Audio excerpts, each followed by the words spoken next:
Easy out here. What you doing? Just hanging out?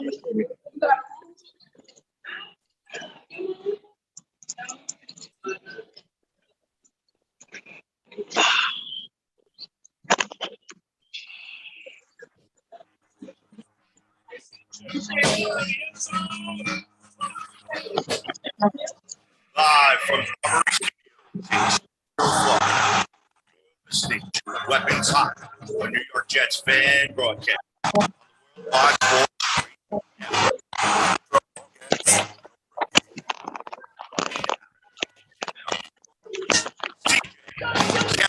for Jimmy and Harris.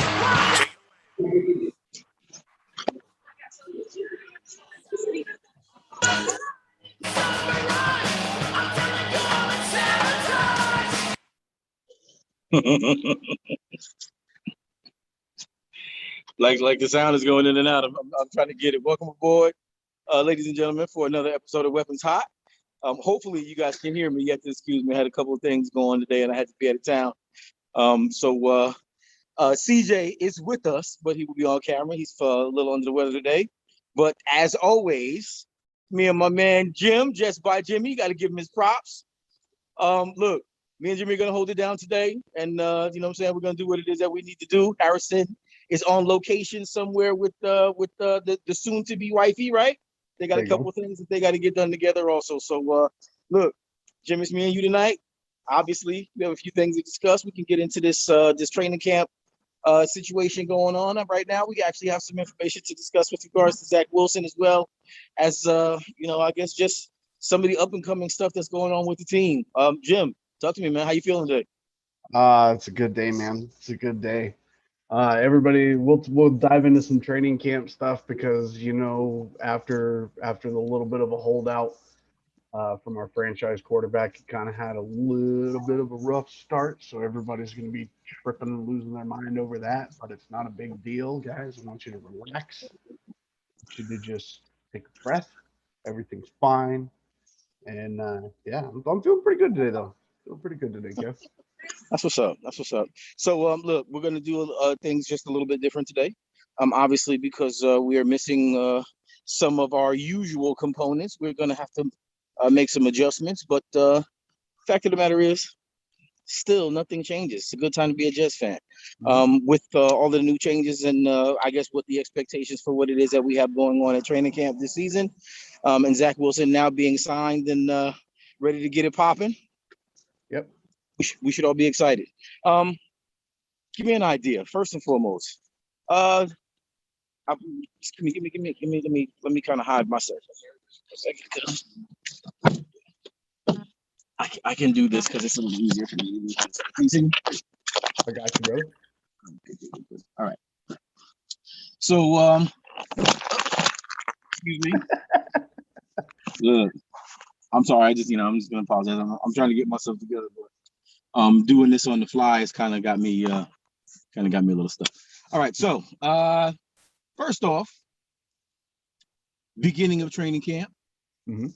Expectations high for what it is that we're going to get from our young signal caller, but also some pretty good expectations for what it is that we have from the coaching staff and some of the other players that have just recently been brought in. So, high points, Jim. Just getting started. What do you think? I mean, what should be? What do you think it should be the main focus for what it is that we're looking at right now? Well, I mean, we're having Zach Wilson come in essentially on day 3 of the inserts. But he's actually sitting on day 1 for him. As Robert Saleh said in his press conference earlier today, he said the defense is normally, across the NFL, the defense is normally a little bit ahead of the game at this point. And the reason for that is because the defense has a lot less that they actually have to focus on initially. You know what I mean? They're running the same packages. They're running the same defensive they run all the time. So when people are like, "Oh, Zach Wilson threw an interception in his day 1 of training camp," well, yeah, I mean, he hasn't been here for the last couple of days. Right. These defenders are running the same stuff that they've been running all week, and it's natural for the defense to just be a little bit faster, a little bit more ahead of the game. You know what I mean? Yeah. And to be honest with you, Kevin, I would be more concerned if Zach Wilson was lighting up our defense right now at this. I have to fly with you on that one.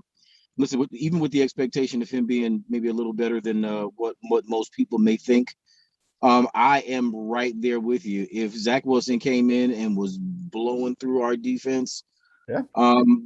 I might have to maybe revise my little 9 or 10 game win prediction for the season, just because I look, as much as I'm hoping that the kid comes in and has all it is that he needs mentally to make it happen. The defense is kind of supposed to be up right now, and I mean it's a phenomenal point. It is something that we recognize every season. But Zach coming in this season and lighting up our defense, I know there are some question marks about where our corners and all of that are going to be at, but yeah, seeing him come in and light us up, that would be a little scary. So it's good to see things the way that they are. What are your expectations for the rookie right out of camp? I mean, you think it's going to be a little ugly? You think we're going to see some of the things that make him, such the darling prospect at number 2?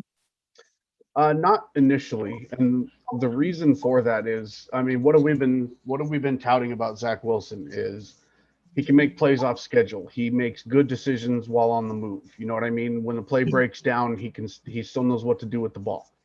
I don't see much of that happening in the first half of training camp, just because everything is so scripted and they're just trying to get you into the swing of it. So everything is going to be happening on schedule.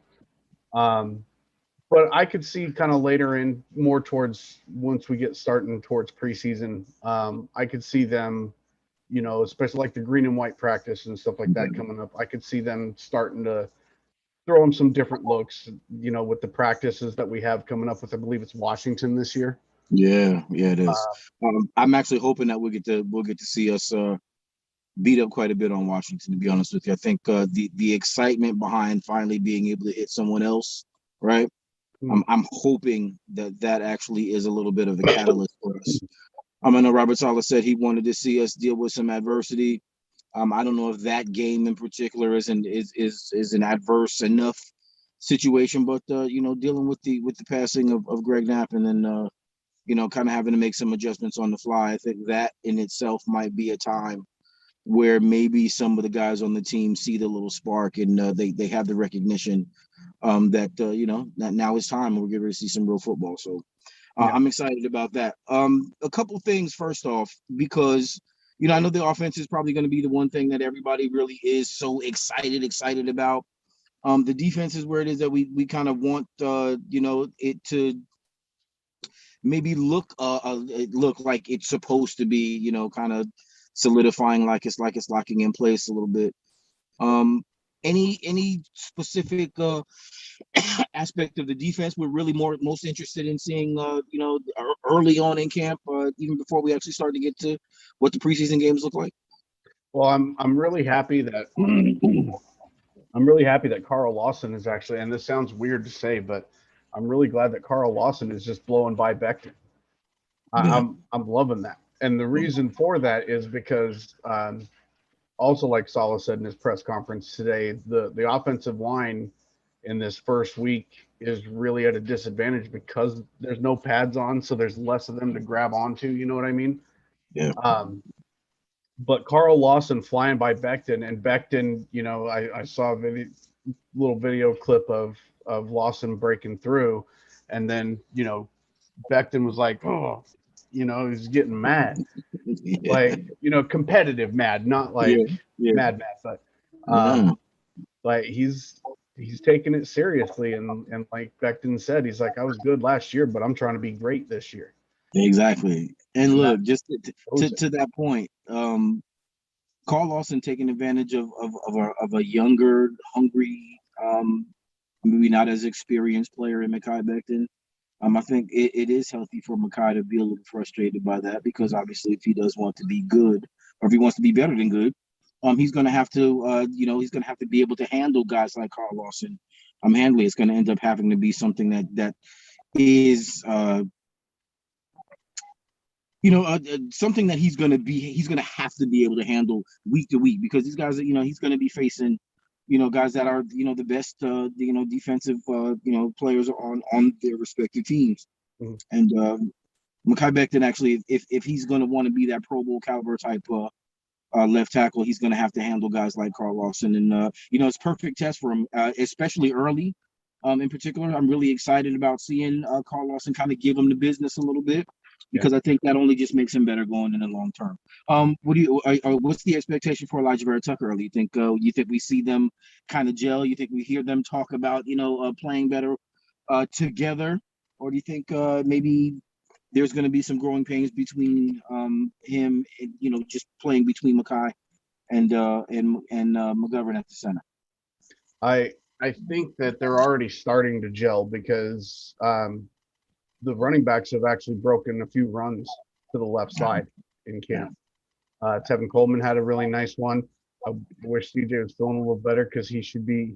I'm gonna probably see if I can get CJ to jump on camera here for a minute and talk about this one, because LaMichael Pirine's showing out. LaMichael Pirine's showing out on that left side, man. Like I've been saying. And you give the guy an actual running game and a running game plan, and he can do something. Yeah. So I think they're working on it, and that's the key right there.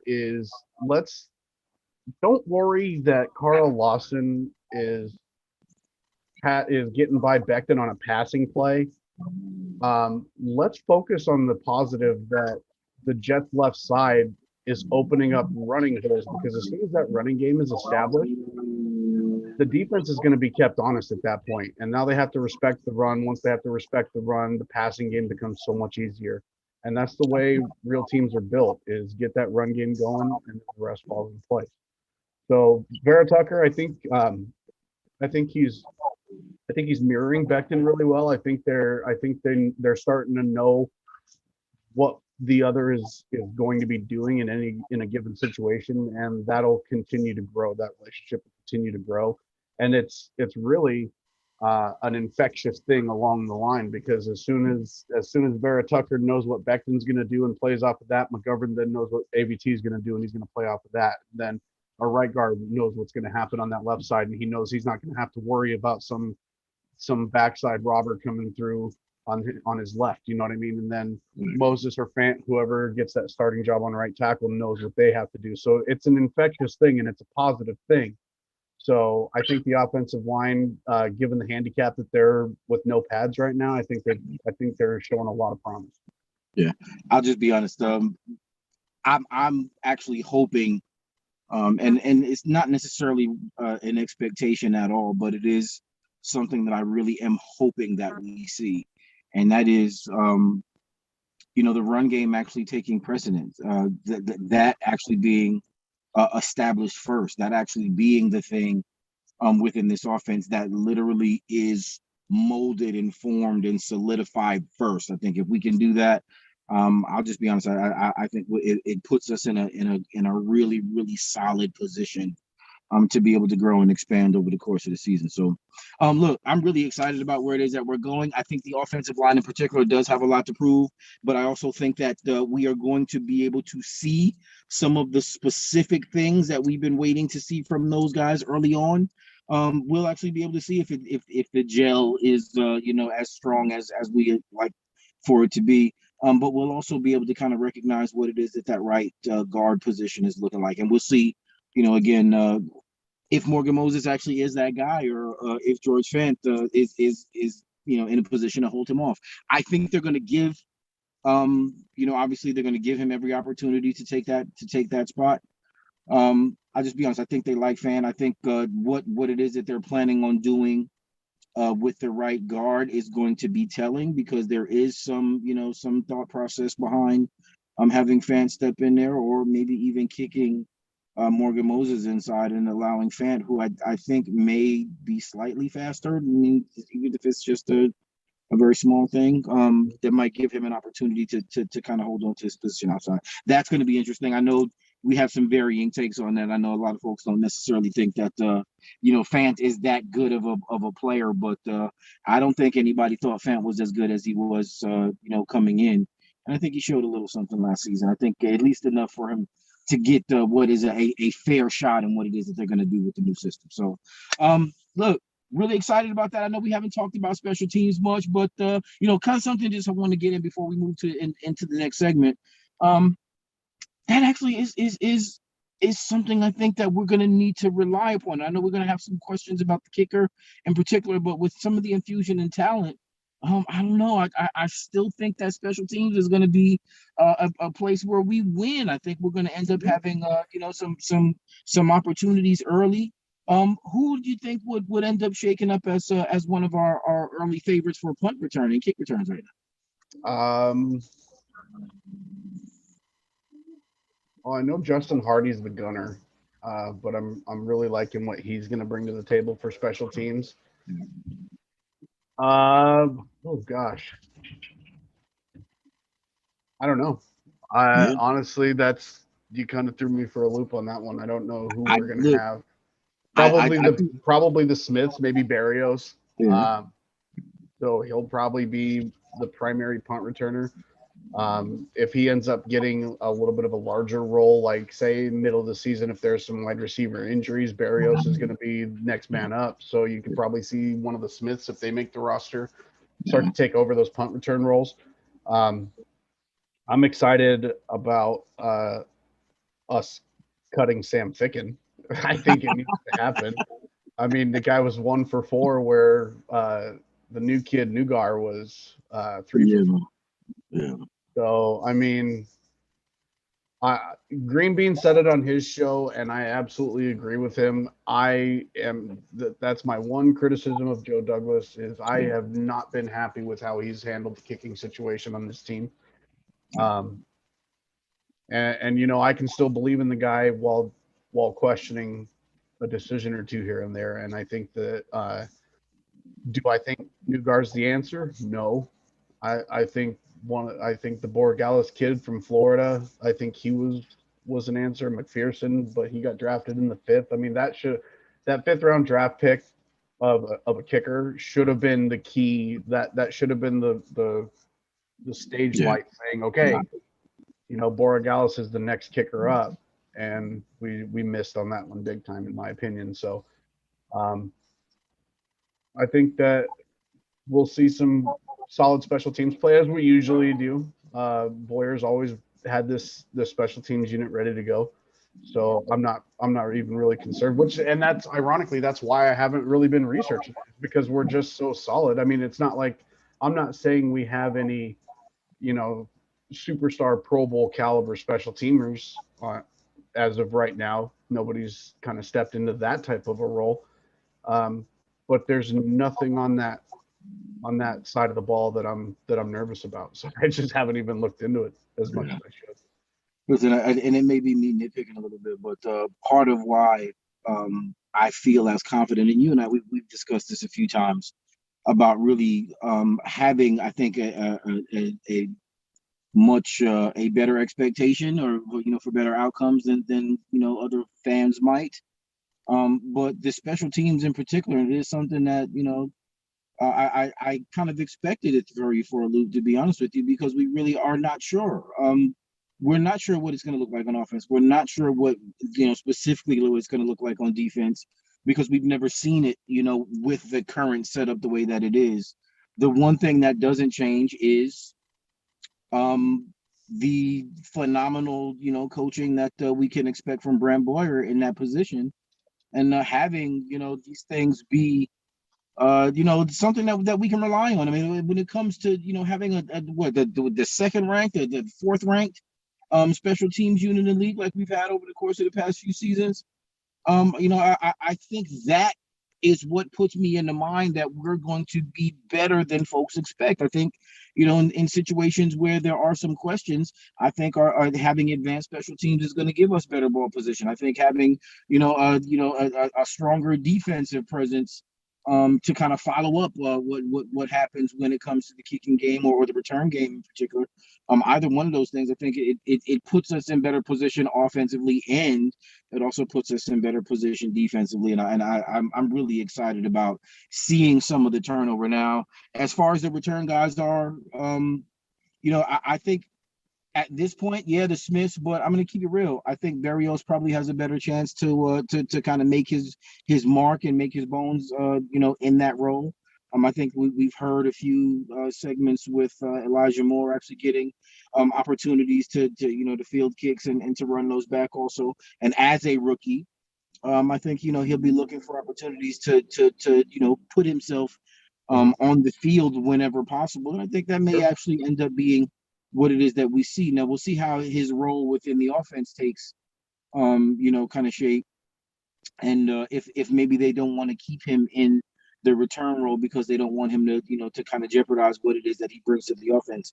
But I actually still think the kid's a playmaker. I think that giving him an opportunity in both places, I think, is exactly what it is that we would hope and we would expect to see, especially as fans. When we're looking for excitement, we're looking for entertainment, we're looking for all of those things.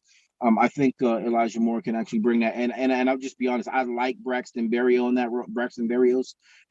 that role. What was he, average 11 yards a return a couple seasons back, and led the league in that regard. So, look, I'm excited, and again, I'm going to temper my expectations a little bit.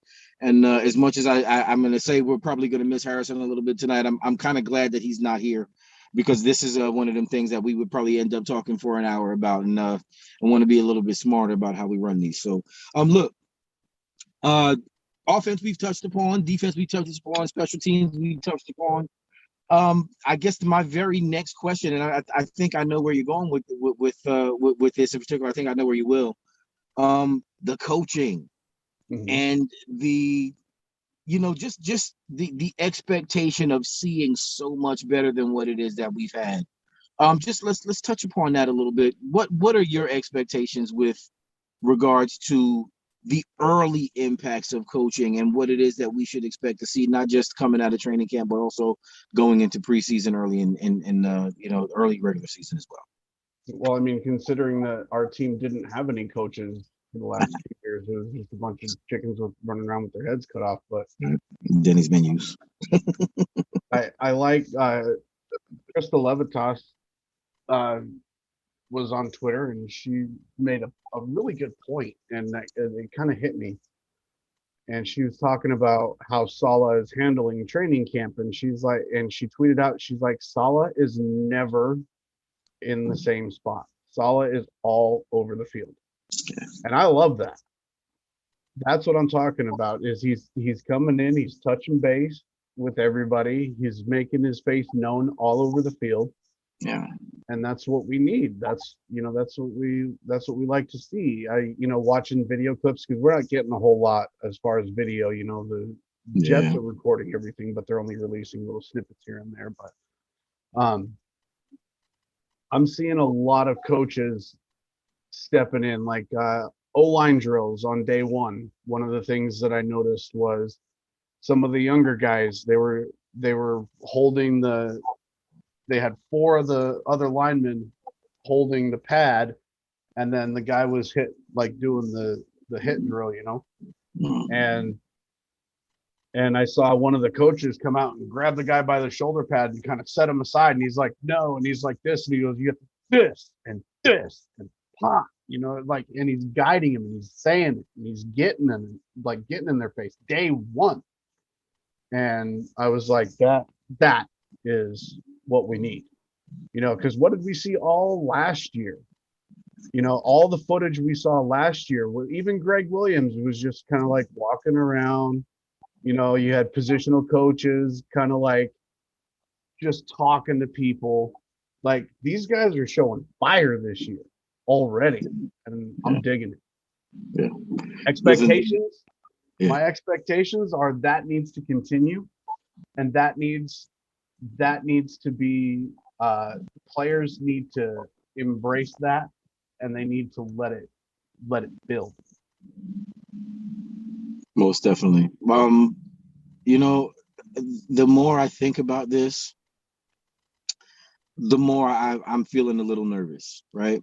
And I mean, it's a good nervous thing. It's not a bad nervous, but it's a good nervous feeling, because what I'm expecting to see right now is the foundations of sustainable winning being laid in this period, right? So, we've talked about it, and CJ was, CJ, sustainable winning is the goal. Look, the championship obviously is the main, reason why we play the game, but sustainable winning, being able to do this year in and year out, being able to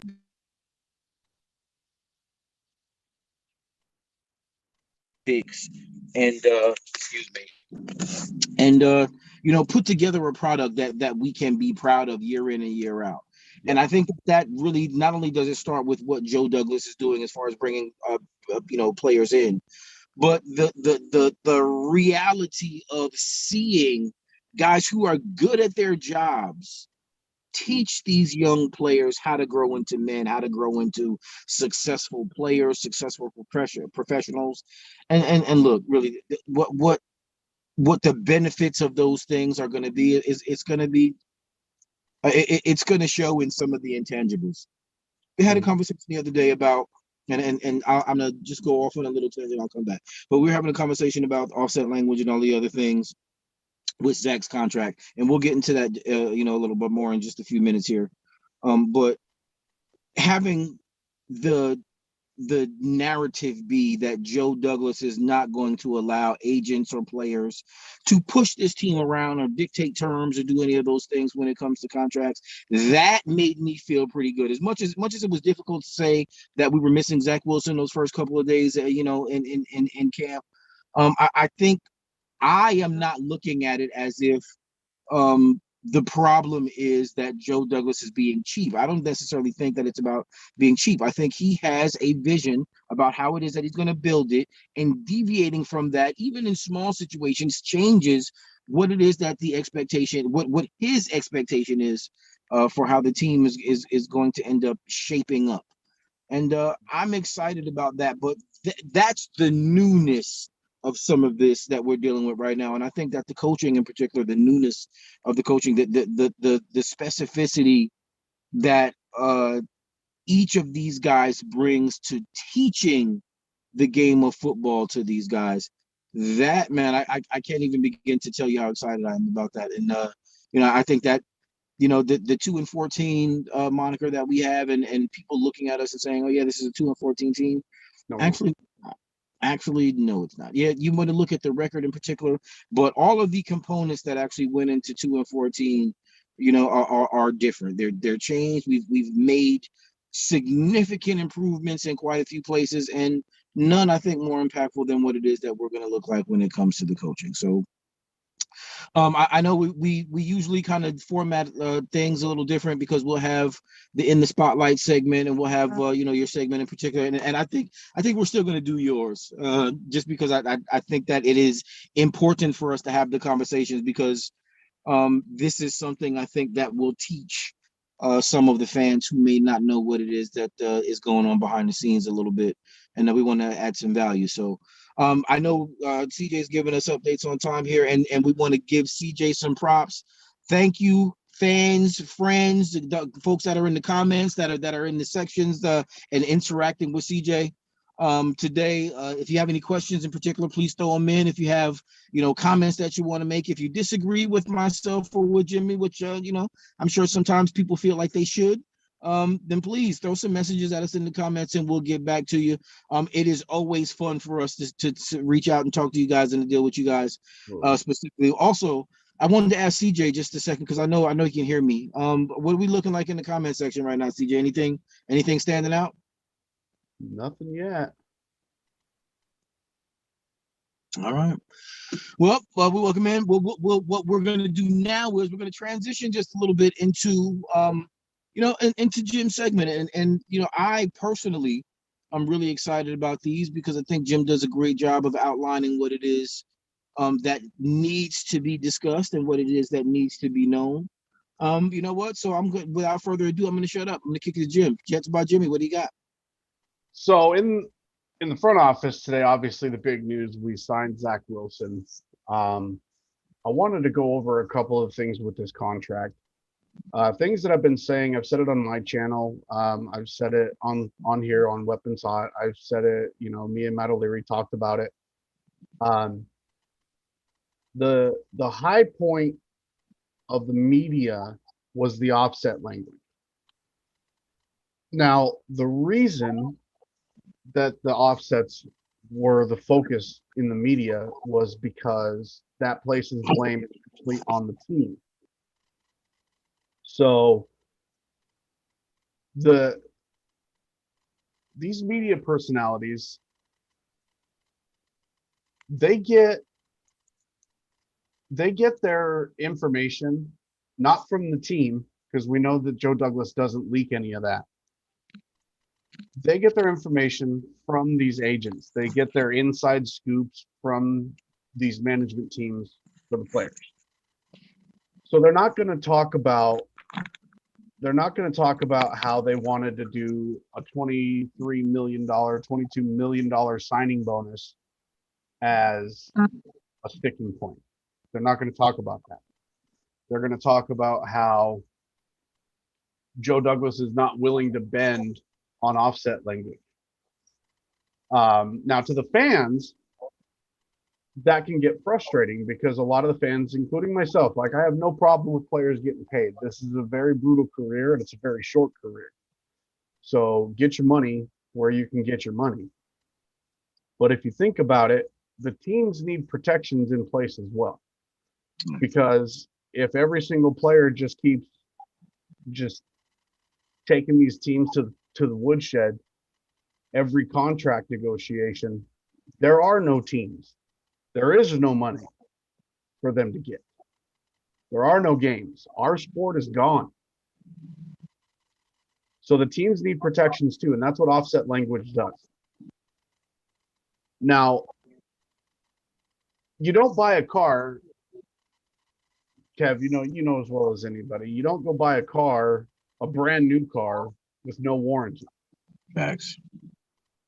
And I hate to kind of minimize it or drill it down to the basics on that one, but it's absolutely true. I mean, we all are hoping and are fairly confident that Zach Wilson can be the guy, but the fact of the matter is we don't know. Right. And it very well could be a Johnny Manziel situation, not to put Colin Cowherd in the spotlight, because if Colin Cowherd says it about a quarterback, you can pretty much guarantee the opposite is true. Exactly. But we could have that situation. I mean, it is a possibility. So I fully agree with the teams having those types of protections in place. I fully agree with the CBA that there should be a set rookie wage for first round draft picks. That's perfectly fine. But what this deal really came down to is what I've been talking about is bonus disbursement and offset language. I said that those were probably most likely the two major sticking points. And I said both of them are probably on the table, each as a negotiation chip for the other. And that's exactly what it turned out to be. So Zach Wilson got his entire bonus up front, 22.1 million, I believe, something along those lines. So he got all that. He'll get that in the next 15 days. And the Jets got their offset language. Yeah. Now, this agent for Zach Wilson, Brian, I can't pronounce his name, Iralt, Yeah, something. I think it's. I think it. I've heard it. I wrote. I would believe that way. This is not a joke, and shout out to Frankie from Flatbush on this one, because he did the research on this and found out everything. Every single one of this guy's premier clients, he has had holdout. Aaron Donald didn't have him as a rookie, had him up for his second contract, held out. Joe Burrow held out. Nick Bosa held out. Joey Bosa held out. All of his premier contract clients have done this. This is not a shock. And we're talking, I think it was Joey. Was it Joey or Nick? One of the Bosas held out till late August. Yeah. So this could have been much worse. And I think we should be glad that it was resolved. While I'll agree and I'll stipulate that I think this should have been handled weeks ago. Yeah. Whatever share of blame each party has, then they should own that share of blame for this. But it should have been handled weeks ago. this is nothing new with this guy. And I'm glad Joe Douglas stood his ground. And I'm glad that he set that precedent that we're going to still, you know, think about the team as well as the players first. So, like I said, Zach got his bonus. That's going to give Iralt or whatever. That's going to give him his nice little year one payday. And we got our offset language, so we're secure if somebody else picks him up. If we decide to cut him, which I don't anticipate, but having that in the contract is very important. The only thing that I don't know of, and I'm still doing my research on it, is how that affects the cap, because I don't know if the entire bonus is paid up front. I don't know if that is a cap hit all up front, or if on paper you can still disperse that out over the next 4 years. If it is a full cap hit this 1 year, we're gonna have to tighten the purse strings a little bit this season. However, that means that for the next 3 years, Zach Wilson will never pass $3 million on the cap hit. So that's pretty impressive. Exactly. I'm excited about it. Look, I'll say this in particular, and I'm glad that you decided to do the office segment on this specific topic, because there are a few different ways that this can be seen, and we'll talk about the media narrative here for just a second, because everybody's running around spouting off all of this nonsense about how this basically means that Joe Douglas is a horrible GM, or that Zach and his agent they are money hungry or greedy, or they're trying to do whatever. I have respect for both aspects of this discussion, to be perfectly honest with you, because Zach wants to get paid, and I think he should be paid. I think at this point in time, what the expectation is that he's going to justify what it is that we pay him, and I think that's a big deal. I think the offset language is also a huge deal, because to the point that you're making about us having a plan and us having to tighten the purse strings a little bit, this does affect what Joe Douglas has available to work with over the course of the next couple of seasons with regards to how it is that we're going to build this franchise, right? So what we have now is we have a GM who has a plan in place to bring certain guys in, via the draft. And obviously he's going to, I would imagine we're still going to look to be a little aggressive in free agency.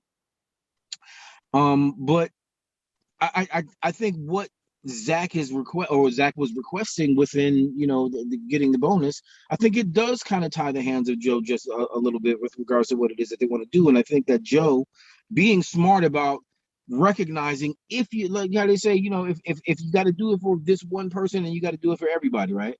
And it can't work that way if what it is that he's trying to do is establish something solid, something that can be measured, can be recognized, can be understood, and can be believed in when it comes to how it is that they're going to negotiate. So I'm excited about the fact that it's done now. I'm also excited about the fact that now we have Zach in camp. Those small things are out of the way, those small little pieces. But it also gives a little insight into where Zach's head's at right now, where his agent's head is at right now. And most importantly, at least for me, where Joe Douglas is at right now, and why it is that he's not going to allow something like this to kind of bump him off of what it is that he has put in place for this organization going forward. So listen, I it's a little quiet in the comments this evening, kind of expecting that we're going to get some yells and some screams. But the fact of the matter is that now we've got some real football to discuss. And I know that over the course of the next few weeks, it'll become a little more apparent, because we'll see who performs well, who doesn't perform well, how the coaches are actually going to try to distribute the reps, and who's going to get the most. I think one of the headlines so far has been Denzel Mims running with the 2s, and Keelan Cole's running with the 1s.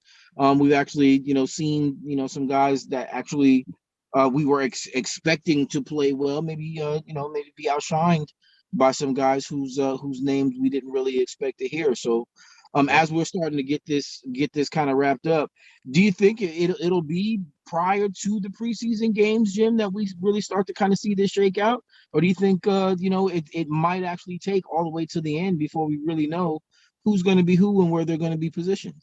I think they're gonna be everywhere. I think a brand new coaching staff with such a young roster, they're just gonna plug people in all over the place. Like Jets fans are gonna be pulling their hair out for the next couple. I mean, it's just the way it is. Yeah. The beat writers, they're gonna have a field day.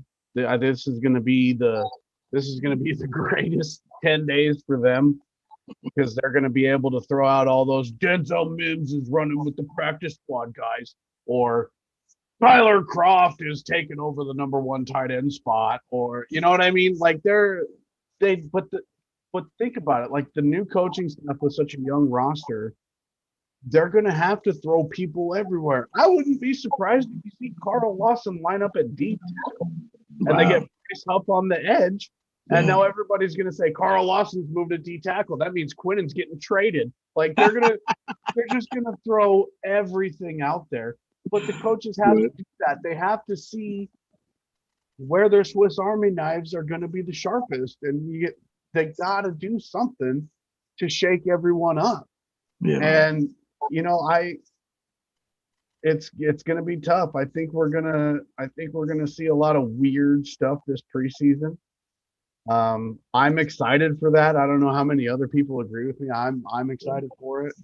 I am the main thing, Kevin, that I'm looking forward to is I want to see something that I'm like, whoa, we just ran that, or that worked, or you know what I mean? Like I'm tired. I don't want to be able to go. I don't want to be watching a Jets game this year and be able to, like in the middle of our offense being on the field, I can run out and have a smoke and then know what's happening during the game, not even looking at it. I want to be glued to my seat because I don't know what this coach is going to do. No more expectations of Frank Gore every down, right? The Denny's menu is gone, brother. That thing is in the trash. I'm so ridiculously excited and amped about that. You know what? We've talked about this before, and this is kind of something that my expectation is that we're gonna have to become accustomed to it, right? And that is the fact that everyone on this team really is so multiple, right? Has the ability to do multiple different things, not just offensively but defensively. Something that I think that maybe folks either may or may not remember, but even Denzel Mims to a point played 20% of his snaps in the slot last season. So I mean, think about how it is that something like that changes the dynamic when you've got a guy like Elijah Moore on the outside. Now you've got to deal with Denzel Mims, who is a much bigger and stronger guy on that inside. Now do you swap the DBs? I mean, do you have those guys kind of reverse roles a little bit to try to keep up with what it is that we're going to do there? Or do you kind of allow these guys to be out on the island and leave maybe a shorter or a smaller guy on such a physical playmaker like Denzel Mims? And it's going to be ridiculous. So this is where the excitement comes in for me. And to your point, seeing different things and seeing, the creativity of Mike LaFleur and what it is that he's going to do or what it is that he wants to do within this offense, and how it all translates after we have established the run.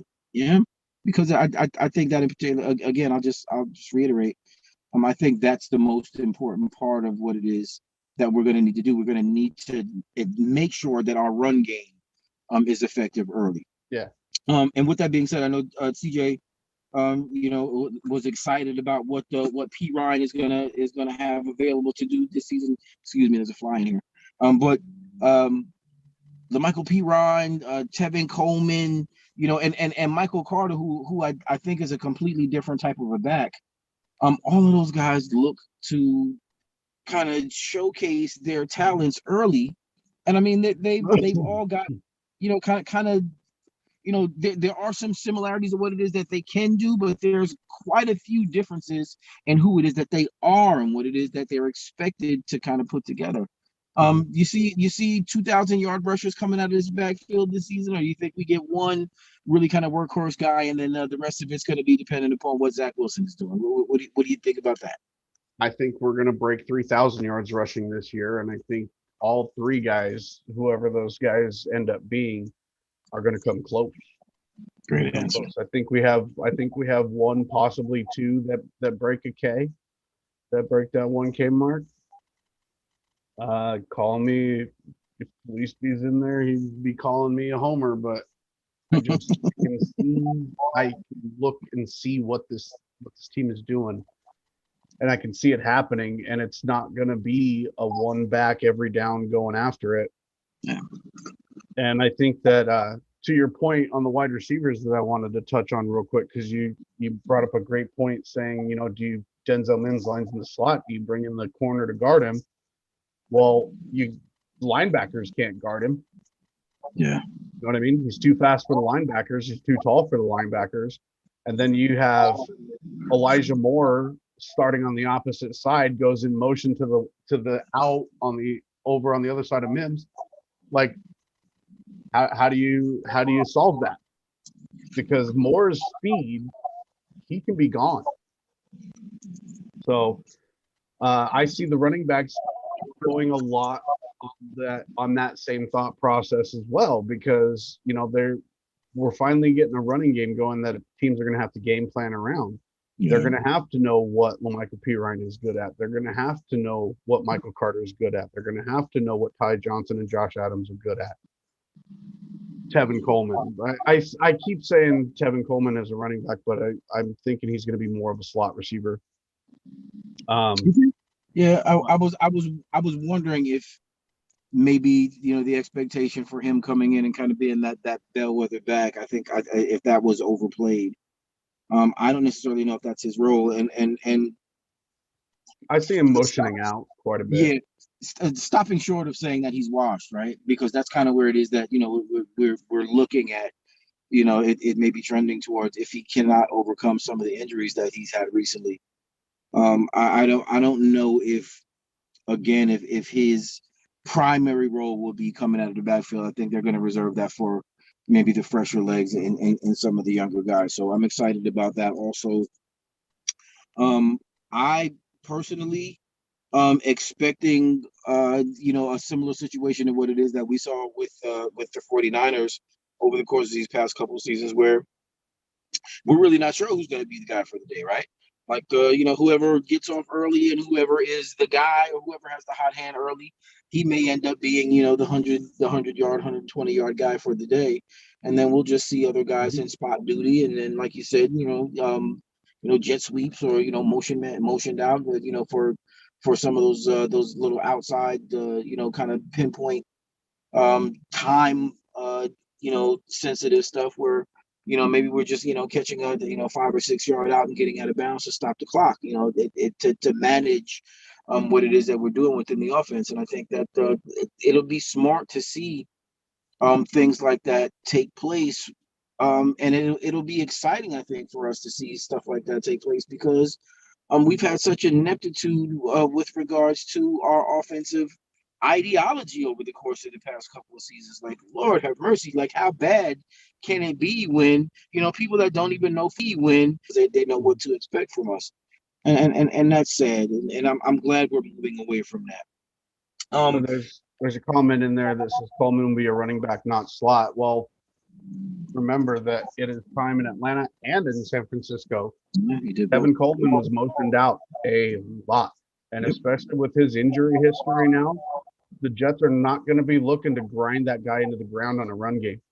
Yeah. They're going to want to save him. They're going to want to keep him upright, and the way to do that is motion him out. He'll run the ball. Don't get me wrong. I'm not saying he's not going to run the ball, but he's not going to be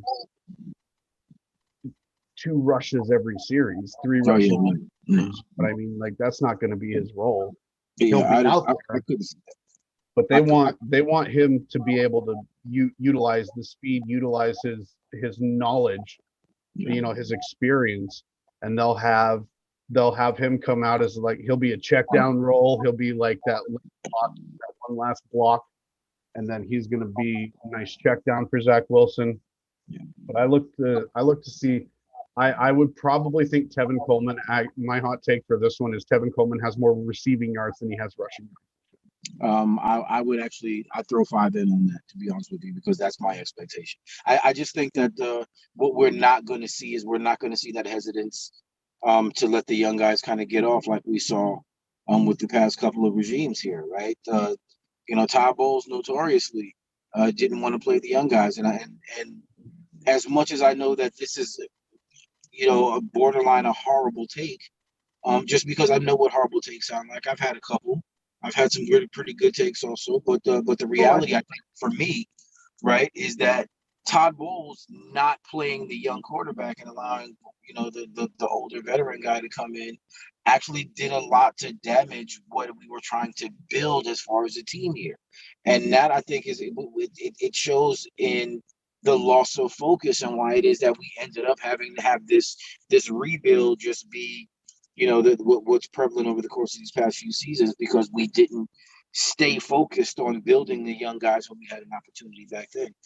And I don't necessarily believe that we're going to see that shake out with the way that things are now. I think Robert Saleh just in general can be trusted to put the young guys in position to learn, or at least be exposed, right?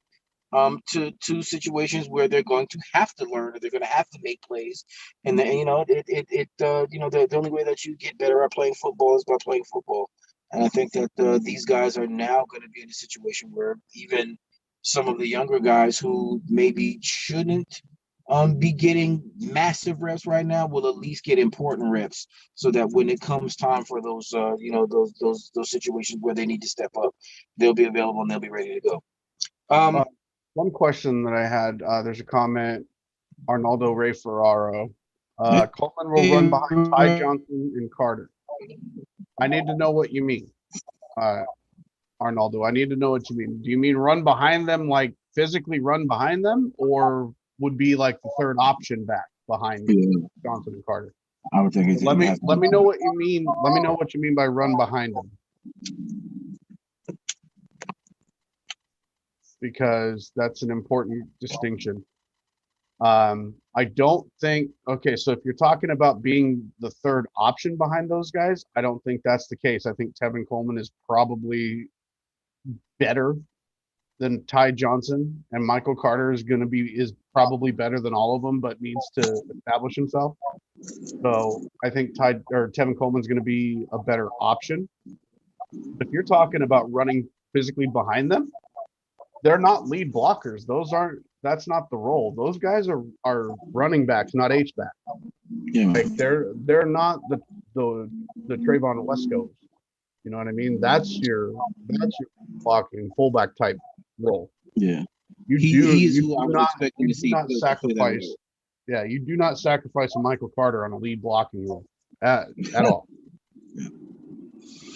But I can see him being third with regards to the numbers, right? Like as far as production is concerned, and I can see that. And just to clarify, please, Ray, when you come back in, if you clarify where it is that you're at with that, we'd appreciate it. I that kind of just leads me to just kind of being clear about,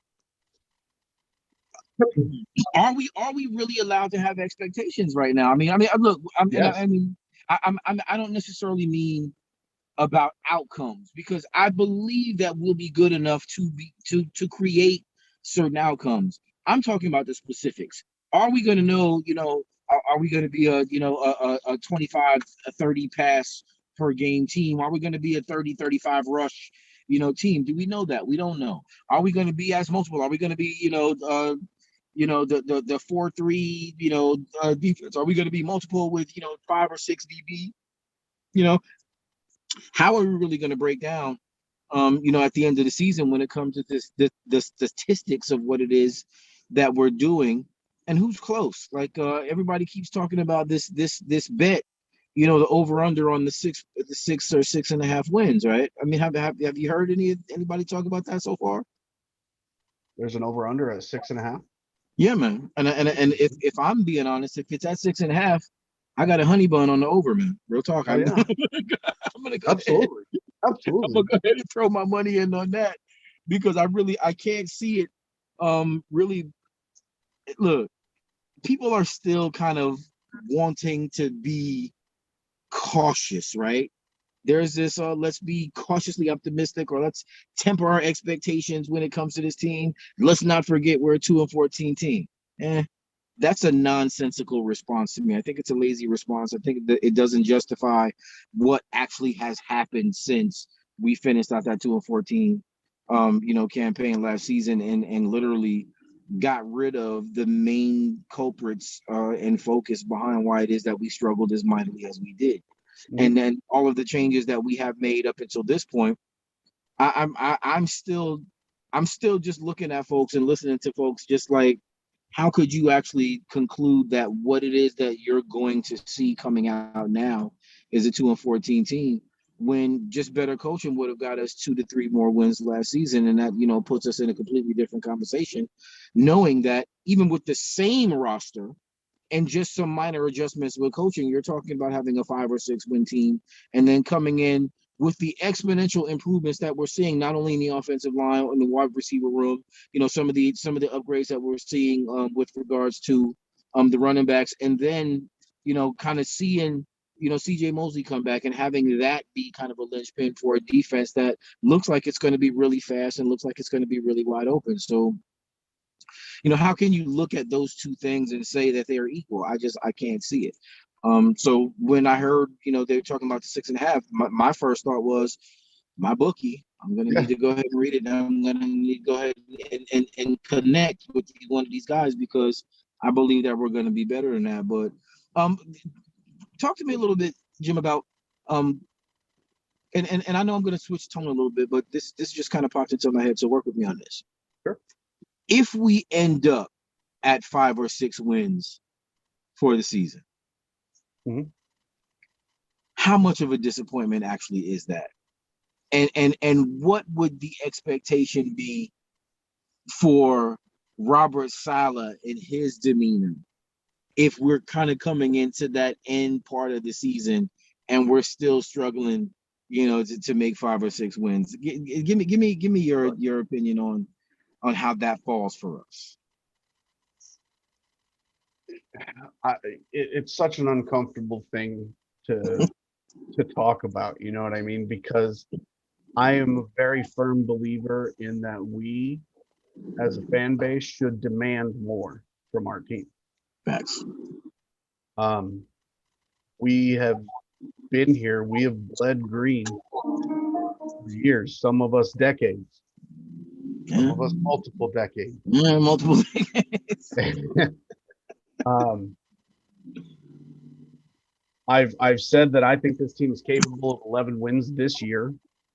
I said that that's not my benchmark. I'm not saying 11 or bust. Yeah. I will say if we win 5 or 6, I'll be disappointed. Um, because of that fact, because I'm my 2021 new season resolution is my Jets are now, and I've always done this. I've never said that the Jets are going to lose or win less than double-digit games. I'm always one saying that, but now it's time to expect it because enough is enough. Honestly, you know, like we're the ones that suffer. Players don't suffer. They may hate it, and they're competitive. I'm not saying they're not, but they're still millionaires. Yeah. You know what I mean? The Johnsons are still billionaires. Hell, the coaching staff's millionaires. All of them. You know, Literally. so they're not hurting. We're the ones that have to go to work, especially me being out of state. You know, we're the ones that have to go to work. You out of state, Yeah, man. out of state. You know, we got to go to work and still rock our Jets gear, Yeah, man. and I do. But Still. we're the ones that deal with it.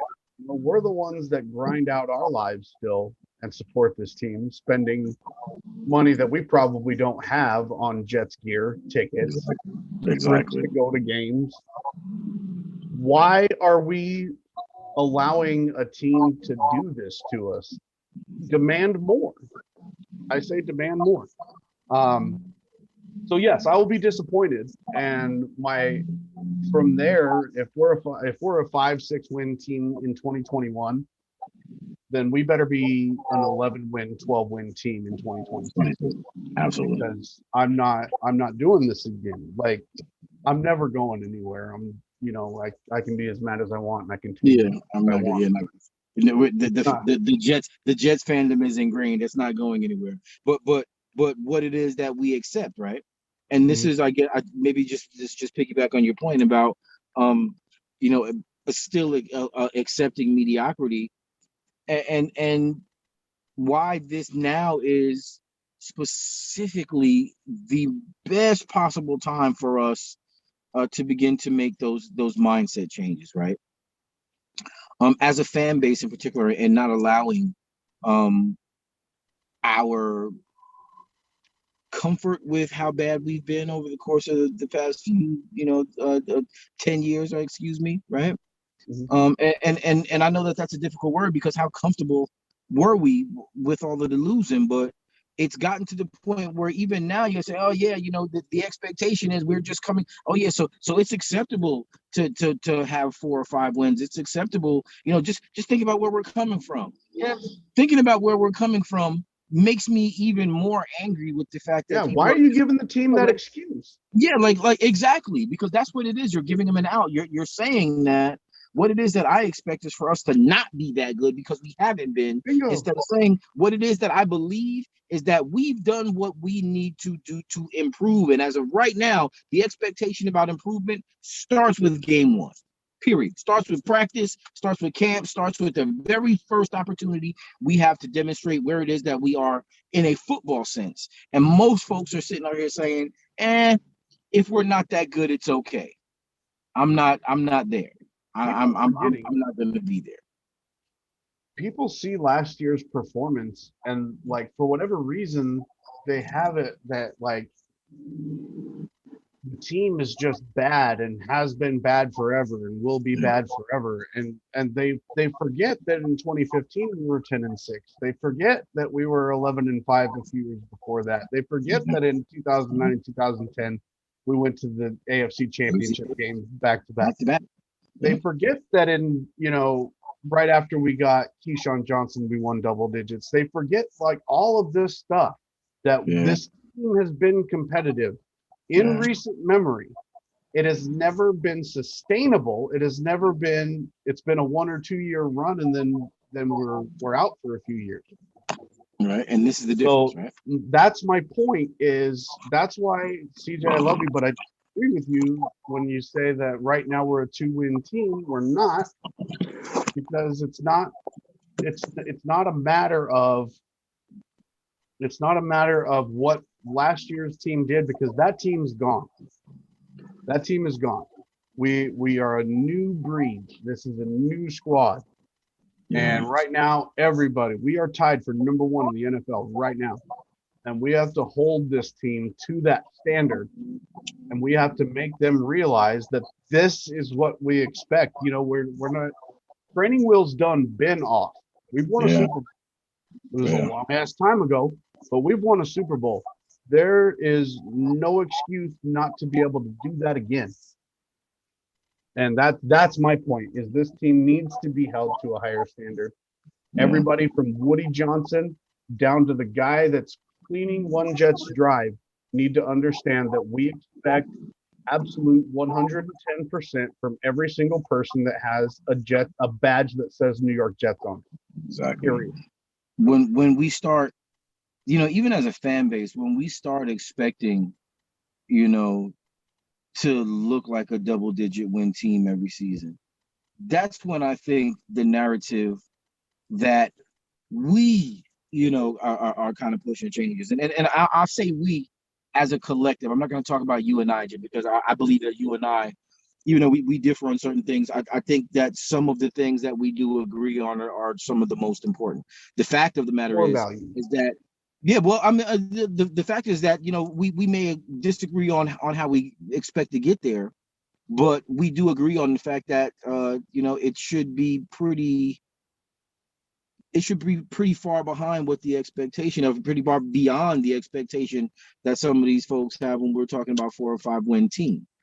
I don't think that makes sense. And you just outlined why it is that you don't believe it makes sense either. And I just say this: if when October, November rolls around, right, and the wild card picture doesn't even have us in that little section at the bottom saying, still not mathematically eliminated,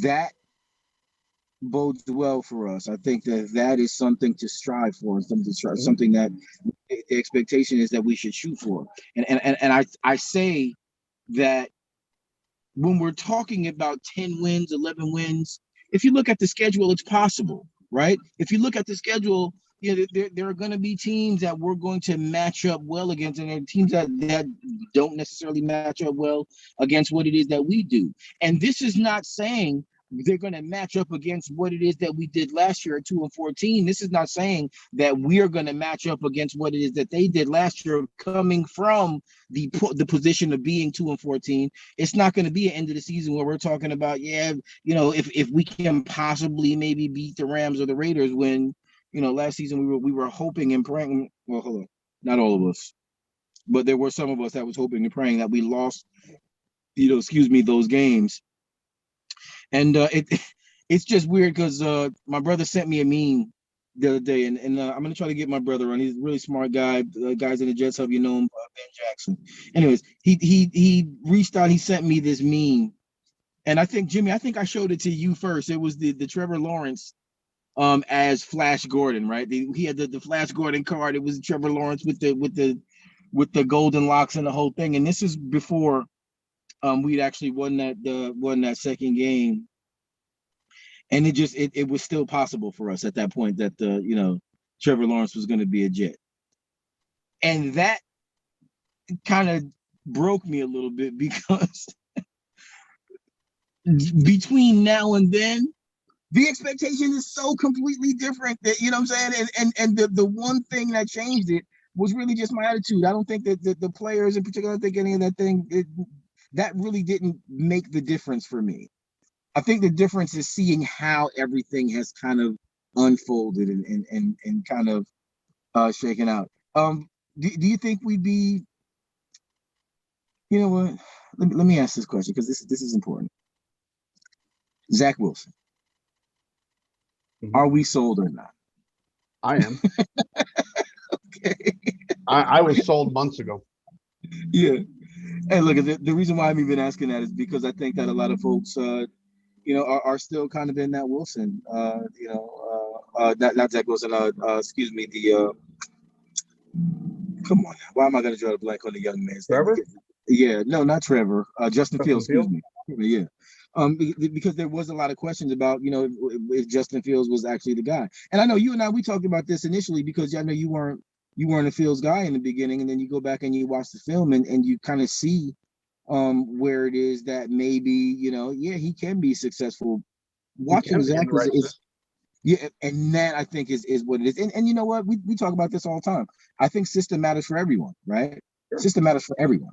I just think that where it is that Justin Fields is at now, I think is a better situation for him. I think Trey Lance probably has the best situation going forward. Oh, 100%. But I actually think that when it shakes out, I think those two guys are going to be 1 and 2 as being the best. And I do mean Trey Lance and Zach Wilson. I think that those two guys are just gonna outshine the competition. CJ's giving us we're coming up against this, so CJ's giving us the bumps a little bit. We're gonna get ready to wrap this up. Exactly right. Listen, another fantastic episode of the Weapon Hot. Once again, having the opportunity to chop up football with one of my favorite Jets people in the world, Jets by Jim. If you haven't already, subscribe to his channel, follow him. Because what you're going to get is quality content. Guy's smart, is very intelligent when it comes to what it is that we deal with and what we talk about, and he's fun too. And some of the game streams, I was checking him out the other night. If you haven't already, it's something that you can most definitely get into. So we appreciate that. Joe, I'm gonna give you just a minute. Yeah, right. If you want to give out your last little final statement, and we'll go ahead and we'll get ready to wrap this up. My final words are, let's just let this thing play out. Don't expect a lot of continuity from this team right now, but that's not a bad thing. It's a good thing. We need to find out where these pieces fit. It's a right now. This is a 1,000-piece puzzle, and it's not a single piece is put together. But there's not even a picture, boys. It is green. It is jet green. It is Gotham green, and we got to find out where all these pieces fit. There's going to be a lot of confusion. There's going to be a lot of just weird decisions being made. Just let the process happen. And on that same token, demand more from your team, demand more from your coaches, and demand more from your owners and front office. And we can establish ourselves as a legitimate NFL, perennially good organization when the team is when that clicks for them, when from the top down, when the organization realizes that we demand perfection, we'll start to see it and it'll start to come up. But yeah, that's my final thoughts, man. Yeah, man. You know what? I'm gonna try to make this brief, because y'all know I get long-winded, but the reality is that Jimmy's absolutely right. What we cannot do is we cannot fall victim to that old turf monster that trips us up every time and saying, it's okay because it's the Jets and we really haven't been good, right? We can't do that anymore.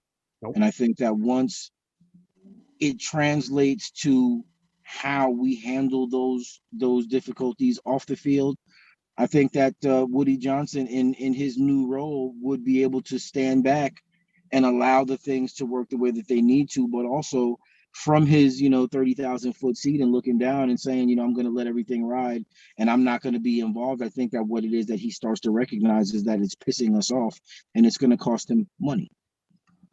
And as soon as that happens, that's when you already know how that works. When you mess with a rich man's pockets, that's when you start getting change. And the expectation is that it's gonna look good this season. I didn't purchase this or this until the previous coach was fired, as I said I would.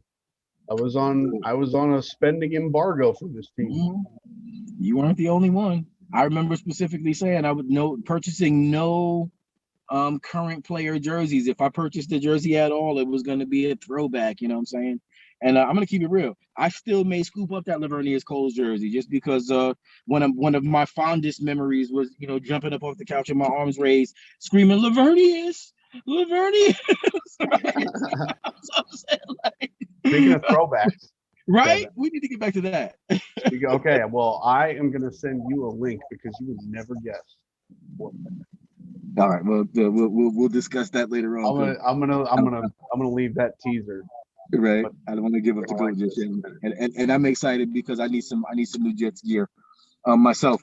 Speaking of, I'll say it again. I'm gonna be in Carolina. Fans, if you know anybody, if you guys are gonna be there, reach out, holler at me before the game comes. My brother's coming down. We'll probably be there. We may actually be there Friday, quite possibly. So we'll have the entire weekend. If you're gonna get there early.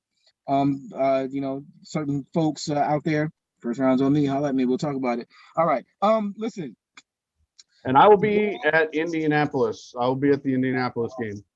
See, you're gonna make me feel like I have to travel.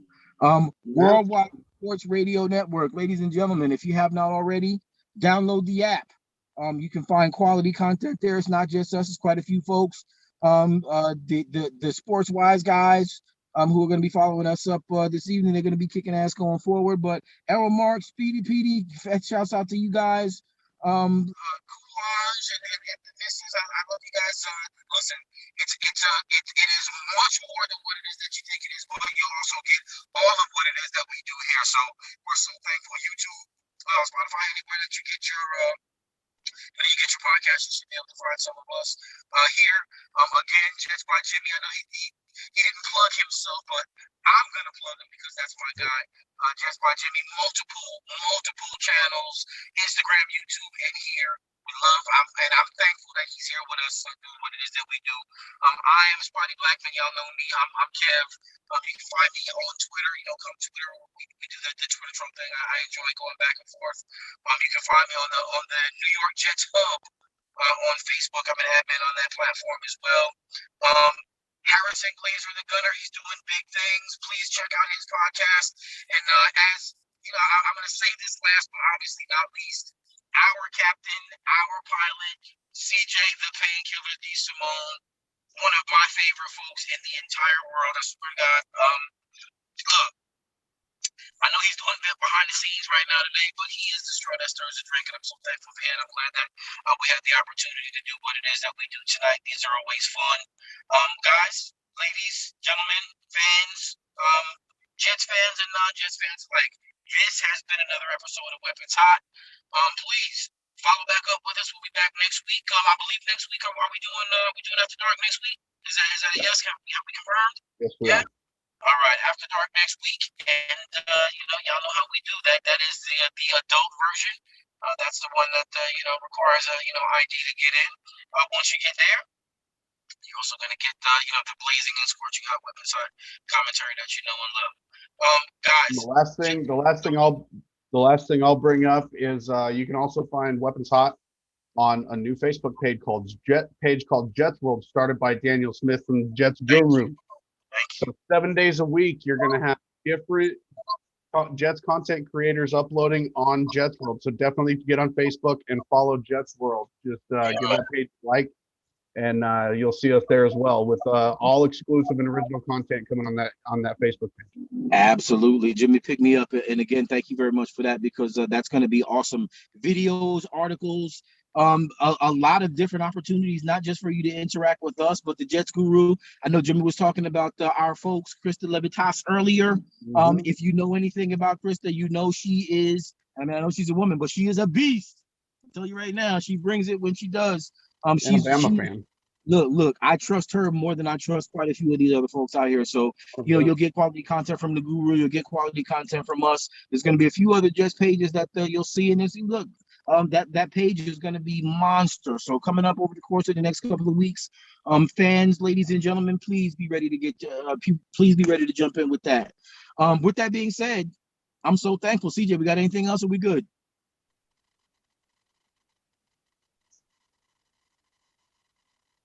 We are good. Right. Jets chant coming up, boys. Thanks for watching, everybody. All right, best chant in the league. Where we go? Let's get it.